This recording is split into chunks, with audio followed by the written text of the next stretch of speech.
aşıklarım arzu hatır var.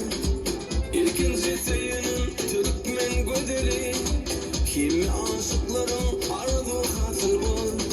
İlkinci teyinin Türkmen göderi. Gel gel yarım almalarım, kılın sebilerim göreyim. Gel gel yarım almalarım, saladan kaskatısın göreyim.